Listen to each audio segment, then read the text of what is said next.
Hello friend, आज की इस वीडियो में हम लोग पढ़ेंगे एनसीईआरटी साइंस क्लास 7 का अध्याय 5 भौतिक एवं रासायनिक परिवर्तन। तो चलिए शुरू करते हैं फर्स्ट क्वेश्चन से। निम्नलिखित में से कौन सा भौतिक परिवर्तन का उदाहरण है? आंसर इसमें देख लीजिए, विकल्प हैं कुछ। एक, कागज़ के एक टुकड़े को 4 वर्गाकार टुकड़ों में काटना। दूसरा, मोमबत्ती का जलना। तीसरा है चौक के टुकड़े को चूर्ण बनाना। कौन सा कथन सही है? आंसर डी, उपयुक्त सभी, यानी तीनों कथन सही है, भौतिक परिवर्तन का उदाहरण है। नेक्स्ट, निम्नलिखित में से कौन सा कथन सही है? एक, दूध का दही में जमना एक रासायनिक परिवर्तन है। दूसरा, दूध का दही में जमना एक भौतिक परिवर्तन है। कौन सा सही है? आंसर ए, कथन एक सही है, क्योंकि ये रासायनिक परिवर्तन है, भौतिक नहीं। नेक्स्ट, निम्नलिखित कथनों पर विचार करें। बर्फ़ का पानी बनना और पानी का उबलना उपरोक्त में भौतिक परिवर्तन है। आंसर सी, 1 और 2 दोनों है भौतिक परिवर्तन। नेक्स्ट, भौतिक परिवर्तन के बारे में निम्न कथनों पर विचार कीजिए। एक, भौतिक परिवर्तन सामान्यतः उत्क्रमणीय होता है। दूसरा, ऐसे परिवर्तन में कोई नया पदार्थ बनता है।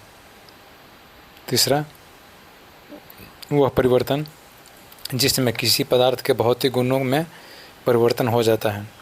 चौथा, पदार्थ के आकार यानी साइज, रंग और अवस्था जैसे गुण उसके भौतिक गुण कहलाते हैं। कौन सा कथन सही नहीं है?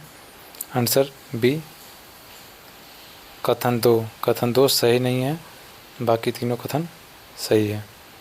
1, 2, 4 सही है। नेक्स्ट, यदि आप लोहे के एक टुकड़े को कुछ दिनों के लिए खुले में छोड़ दे तो उस पर किस रंग का पदार्थ जम जाता है? आंसर सी, भूरे रंग का। नेक्स्ट, निम्न कथनों पर विचार करें। एक, जंग लोहा होता है। दूसरा, यह जिस पर लगता है उससे भिन्न होता है। कौन सा कथन सही है? आंसर बी, केवल 2 कथन सही है। वह जिस पर लगता है उससे भिन्न होता है। नेक्स्ट, निम्नलिखित में से कौन सा रासायनिक परिवर्तन का उदाहरण है? एक, कोयला का जलना। दूसरा, मैग्नीशियम का रिबन का जलना। तीसरा, पत्तियों का जलना। आंसर डी, तीनों रासायनिक परिवर्तन का उदाहरण है। नेक्स्ट, मैग्नीशियम के जलने पर बनता है। Answer D, magnesium oxide.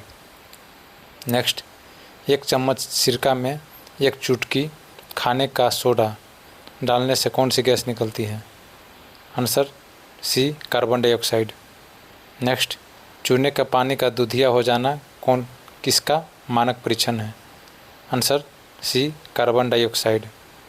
Next, निम्नलिखित में से रासायनिक परिवर्तन का उदाहरण नहीं है, यानी भौतिक परिवर्तन का उदाहरण नहीं हुआ। आंसर डी, इनमें से कोई नहीं, यानी तीनों रासायनिक परिवर्तन का उदाहरण है।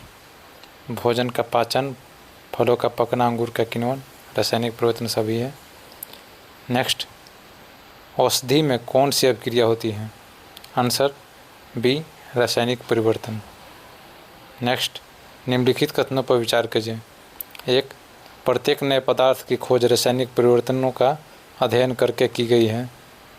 दूसरा, रासायनिक परिवर्तन में एक या एक से अधिक नए पदार्थ निर्मित होते हैं। तीसरा, ऐसी प्रक्रिया में पदार्थ की संरचना बदल जाती है और एक नया पदार्थ बनता है। उपरोक्त में से रासायनिक परिवर्तन की विशेषताएं हैं। आंसर डी, सभी रासायनिक परिवर्तन की विशेषता हैं। नेक्स्ट, रासायनिक परिवर्तन में निम्न घटनाएं में से कौन सी नहीं हो सकती है?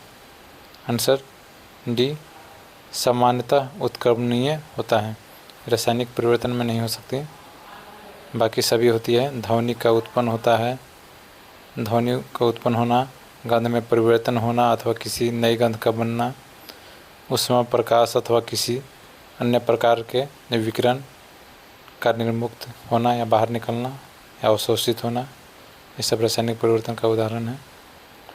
नेक्स्ट, निम्नलिखित में से असत्य कथन की पहचान करें। ए आंसर है ए, आंसर है बी, आंसर बी है भोजन सामग्री बासी हो जाना भौतिक परिवर्तन है, ये गलत है।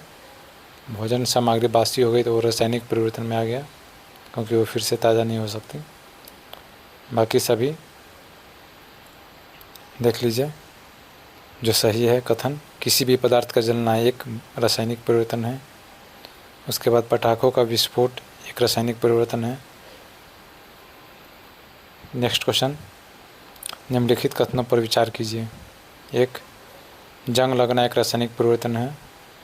दूसरा, जंग लगने के लिए ऑक्सीजन एवं जल का जलवाष्प का होना अनिवार्य है। कौन सा कथन सही है?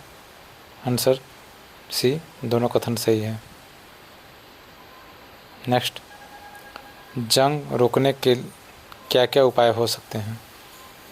आंसर डी, इनमें सभी। पेंट करना, एसिड लेपन, क्रोमियम का लेप। नेक्स्ट, लवणयुक्त जल जंग लगने के प्रक्रम की दर को घटा देते हैं।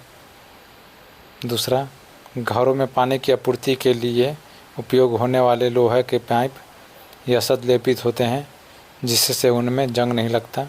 असत्य कथन नहीं है, यानी सत्य कथन है। कौन सा? आंसर बी, कथन 2। केवल कथन 2 सत्य है, बाकी पहला कथन गलत है। नेक्स्ट, स्टेनलेस स्टील में नहीं होता है। Answer D, sulphur. सल्फर नहीं होता, बाकी लोहा, निकेल, क्रोमियम, मैग्नीज ये सब होता है। नेक्स्ट, क्रिस्टलीकरण उदाहरण है। आंसर ए, भौतिक परिवर्तन का उदाहरण है।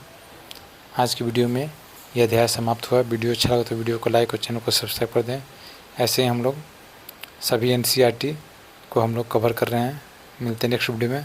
धन्यवाद।